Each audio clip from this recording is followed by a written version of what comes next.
ছোট্ট আনাসকে বললেন আমার জুব্বা নিয়ে আস। বিষ্ণু ইসলাম শাম দেশের জুব্বা পড়তেন, বলতেন জুব্বা নিয়ে এসো। জুব্বা আনতে যখন বেরোলেন আনাস রাদিয়াল্লাহু তাআলা আনহু, দেখলেন মদিনার অলিতে গলিতে বাচ্চারা কুতকুত খেলে। এই খেলা দেখে আনাস রাদিয়াল্লাহু তাআলা আনহু ভুলে গেলেন যে বিশ্বনবীর জামা আনতে হবে। এখন ঘন্টার পর ঘন্টা যায়, আনাসও আসে না, জামাও আসে না। বিশ্বনবী ভাবলেন হায় রে, আনাস মনে হয় ভুলে গিয়েছে, কি আর করা যাই, নিজের জামা নিজেই নিয়ে আসে। বিশ্বনবী বের হলেন জামা আনতে। বের হয়েই দেখে মদিনার গলিতে বাচ্চারা খেলতেছে, ওইদিকে আনাস রাদিয়াল্লাহু আনহু দাঁড়ানো। বিষ্ণু ইসলাম কিছু বললেন না, যে উনিও আনাস রাদিয়াল্লাহু তাআলা আনহুর পাশে দাঁড়িয়ে খেলা দেখতে আরম্ভ। সুবহানাল্লাহ পড়বেন না?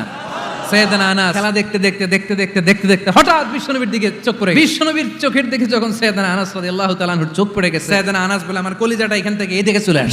উনি বললেন আমার গলা শুকিয়ে যেতে আরম্ভ করলো, কাঁপতে লাগলাম। হায় হায়, এখন আমার মনে পড়ছে বিশ্বনবীর জামা আনতে পাঠাইছিল। উনি বললেন বিশ্বনবী আমারে ধমক দেন নাই, আমার গায়ে হাত তোলেন নাই, জামা আনতে পাঠাইছি, এখানে খেলা দেখতেছো এটাও বলেন নাই, বিরক্তিও প্রকাশ করেন নাই। বিশ্বনবী শুধু একটা হাসি দিয়েছে, একটা মুচকি হাসি দিয়েছে। সাইয়েদনা আনাস বলে ওই যে ওই দিনের বিশ্বনবীর মুচকি হাসির শাসন মরার আগের দিন পর্যন্ত আমি আনাসকে সোজা রাস্তায় রেখেছে, আর ডানে বায়ে নেয় নাই।